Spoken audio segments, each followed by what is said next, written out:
नमस्कार, मैं हूं संतोष पाठक और आप देख रहे हैं द न्यूज लॉन्चर। देश के उपराष्ट्रपति जगदीप धनखड़ साहब लगातार बयान दे रहे हैं, लगातार बोलते जा रहे हैं। कभी सुप्रीम कोर्ट को लेकर कुछ बोलते हैं, कभी भारत सरकार के किसानों से जुड़ी नीतियों को लेकर आलोचना करते हुए नजर आते हैं और अब जगदीप धनखड़ साहब देश के प्रधानमंत्री नरेंद्र मोदी की पोल खोलते हुए नजर आ रहे हैं।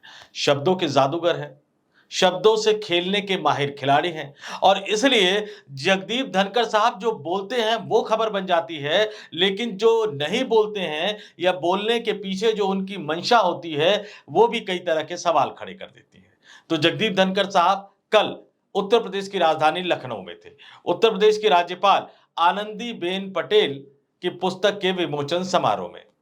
आनंदीबेन पटेल जो कि गुजरात की मुख्यमंत्री भी रह चुकी हैं, नरेंद्र मोदी और अमित शाह वाले राज्य गुजरात की मुख्यमंत्री भी रह चुकी हैं।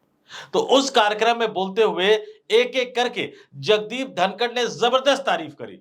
देश के प्रधानमंत्री नरेंद्र मोदी की तारीफ भी करी, उत्तर प्रदेश के मुख्यमंत्री योगी आदित्यनाथ की तारीफ भी करी और उत्तर प्रदेश की राज्यपाल आनंदीबेन पटेल की भी तारीफ करी। लेकिन पहलगाम को लेकर उन्होंने जो बोला, संसद को लेकर जो उन्होंने बोला, सुप्रीम कोर्ट को लेकर जो उन्होंने बोला, उसका लब्बो-लुआब ये निकल कर आ रहा है कि क्या उपराष्ट्रपति जगदीप धनखड़ एक बार फिर से मोदी सरकार की पोल तो नहीं खोल रहे हैं। एक बार फिर से वो देश के प्रधानमंत्री नरेंद्र मोदी को नसीहत देते हुए तो नहीं नजर नहीं आ रहे हैं और पहलगाम को लेकर जो इस देश के लोगों में गुस्सा है, उस गुस्से का जिक्र करते हुए प्रधानमंत्री नरेंद्र मोदी की तारीफ तो कर रहे हैं, लेकिन देशवासियों के गुस्से का जिक्र करते हुए ऐसी लाइनों का इस्तेमाल कर रहे हैं, ऐसी पंक्तियों का इस्तेमाल कर रहे हैं जिससे ये लग रहा है कि वो देश के प्रधानमंत्री नरेंद्र मोदी को नसीहत देना चाहते हैं। हालांकि मोदी सरकार की तरफ से लगातार आतंकवादियों को चुन-चुन कर मारने की बात कही जा रही है।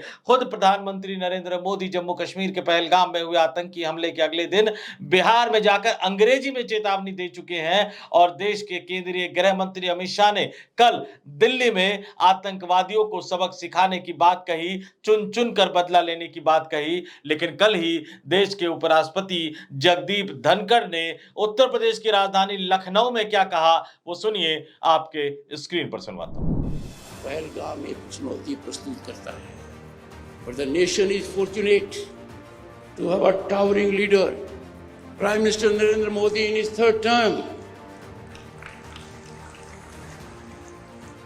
and that is our greatest assurance. But when we have a chunauti like Pahalgam, the nation has to rise as one person. It is an occasion for us to take a resolve. National interest is beyond compromise. Nation first has to be our principle. हम भारतीय हैं, भारतीयता हमारी पहचान है, राष्ट्रवाद हमारा धर्म है और राष्ट्रीयता से हम ओतप्रोत हैं। इससे हम दूर नहीं हटक सकते और यही कारण है कि आज दुनिया भारत की ओर देख रही है। उपराष्ट्रपति जगदीप धनखड़ ने जो कहा उसकी पहली और आखिरी लाइन को गौर से सुनिएगा। मैं बता देता हूं, पहलगाम एक चुनौती प्रस्तुत करता है, यह उनकी पहली लाइन थी। आगे उन्होंने तारीफ करी देश के प्रधानमंत्री नरेंद्र मोदी की, फिर वो राष्ट्रीयता की बात करते हुए नजर आए और जो आखिरी लाइन उन्होंने बोली कि आज दुनिया भारत की ओर देख रही है, यानी दुनिया ये देख रही है कि भारत अपने अपमान का बदला ले सकता है या नहीं ले सकता, अपने निर्दोष नागरिकों की हत्या का बदला ले सकता है या नहीं ले सकता। यानी इशारों इशारों में देश के उपराष्ट्रपति जगदीप धनखड़ साहब बहुत कुछ कहते चले गए, लेकिन वो यहीं तक नहीं रुके। इस समय इस देश के तमाम विपक्षी राजनीतिक दल सबसे ज्यादा दो मांगे कर रहे हैं।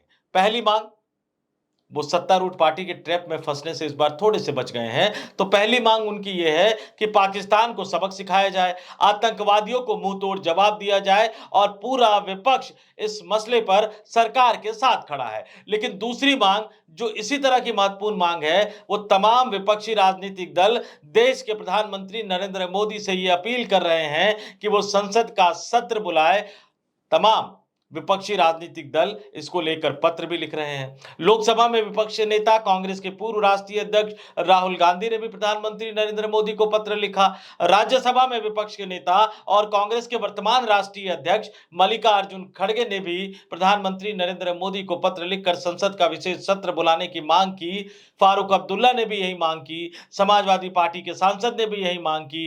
अन्य कई राजनीतिक दलों के नेता लगातार देश के प्रधानमंत्री नरेंद्र मोदी से जम्मू कश्मीर के पहलगाम में हुए आतंकवादी हमले के मसले पर संसद का विशेष सत्र बुलाने की मांग की। और इन सब का मतलब और मायना सिर्फ एक ही निकलता है कि इस देश में, लोकतांत्रिक देश में, संसद सर्वोच्च है। संसद के जरिए देश के प्रधानमंत्री नरेंद्र मोदी को सामने आकर देश की जनता को पहलगाम में हुए आतंकवादी हमले का पूरा सच बताना चाहिए और उसके बाद मोदी सरकार किस तरह से बदला लेने पर आगे बढ़ रही है उसको लेकर भी सच बताना चाहिए। सवाल यह उठाया जा रहा है कि जब 1962 में संसद का सत्र बुलाया जा सकता है, 1965 और 1971 में उस समय की सरकारों ने संसद के जरिए देशवासियों को सच बताने का काम किया, तो आज के प्रधानमंत्री नरेंद्र मोदी संसद का विशेष सत्र क्यों नहीं बुला रहे हैं? प्रधानमंत्री नरेंद्र मोदी संसद से क्यों भाग रहे हैं? और इशारों इशारों में क्या देश के उपराष्ट्रपति, जो कि राज्यसभा के सभापति भी है, उच्च सदन को चलाते हैं,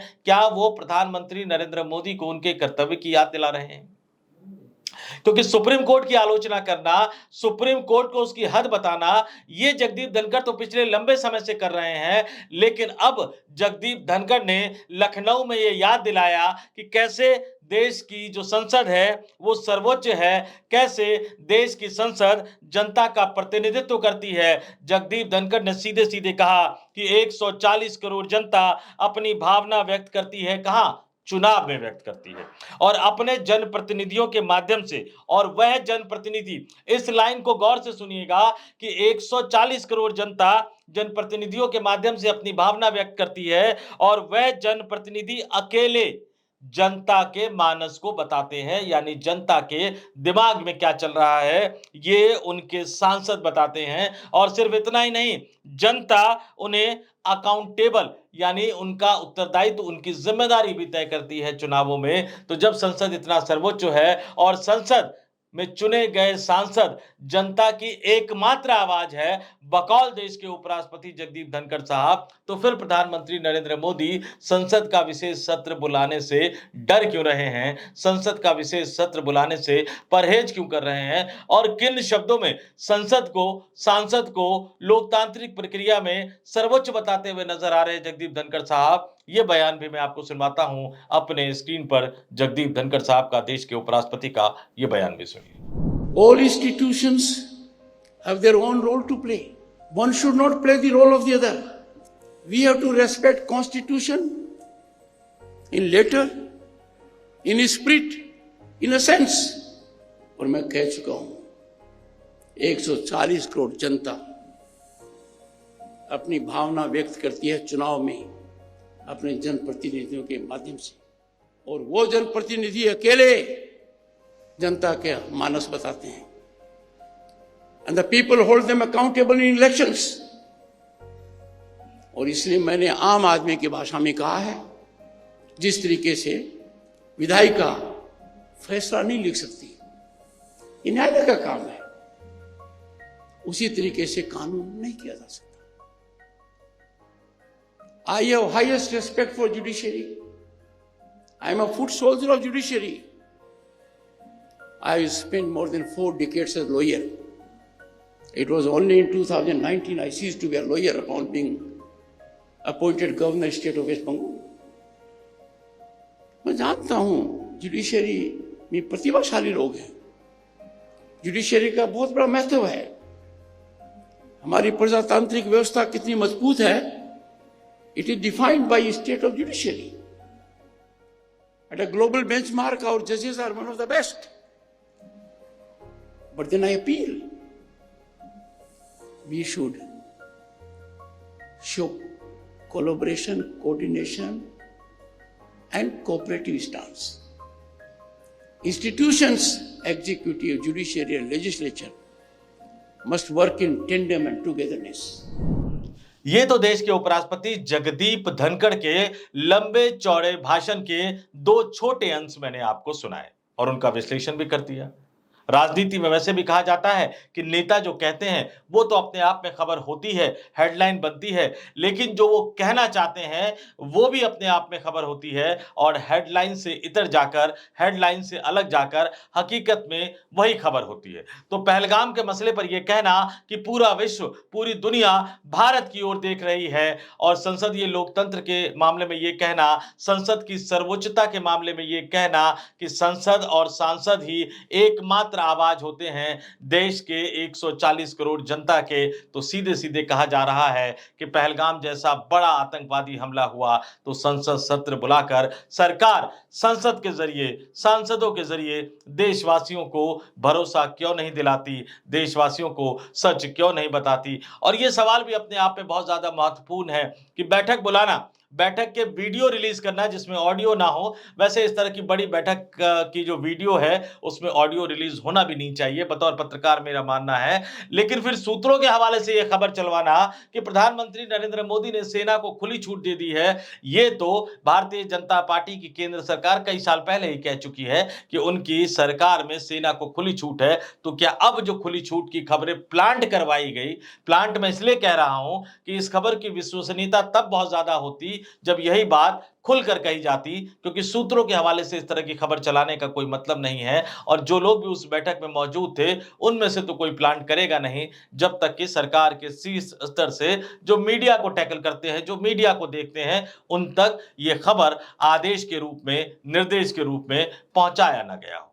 और फिर बाहर आप बयानबाजी कर रहे हैं, पाकिस्तान को सबक सिखाने की बात कर रहे हैं। तो क्या यह बेहतर ना होता कि संसद के जरिए लोकसभा और राज्यसभा के पटल पर खड़े होकर देश के प्रधानमंत्री नरेंद्र मोदी इसी बात को अपने तीखे तेवरों के साथ बताते हुए नजर आते? तो क्या जगदीप धनखड़ साहब, जो अपने अलग तरह के स्टाइल के लिए मशहूर है, वो संवाद की बात करते हैं, सहयोग की बात करते हैं, हालांकि राज्यसभा में उनके रवैये को लेकर कई तरह के सवाल उठ रहे हैं, इस भाषण में जो लखनऊ में उन्होंने दिया उसमें भी कई तरह के संदेश, कई तरह के सवाल देश के प्रधानमंत्री नरेंद्र मोदी के लिए और उनकी सरकार के लिए उठकर आ रहे हैं। सुप्रीम कोर्ट पर जो सवाल उठाया वो तो उन्होंने उठाया ही, राष्ट्रपति के सर्वोच्च होने की बात कही, राज्यपाल के अधिकारों की बात कही, शपथ ग्रहण समारोह के तकनीकी पहलुओं को उन्होंने उठाया कि राष्ट्रपति और राज्यपाल संविधान की रक्षा करने की शपथ लेता है। इन तमाम चीजों को उन्होंने सामने रखा, लेकिन इस बात को वो लगातार कह रहे हैं। लेकिन कहते कहते जो दो बातें उन्होंने पहलगाम को लेकर कह दी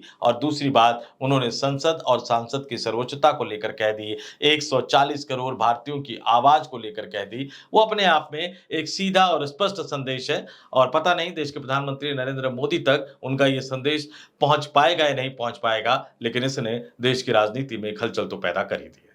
इस वीडियो में इतना ही। मुझे यानी संतोष पाठक को दीजिए इजाजत। आप तमाम लोग देखते रहिए द न्यूज लॉन्चर। नमस्कार।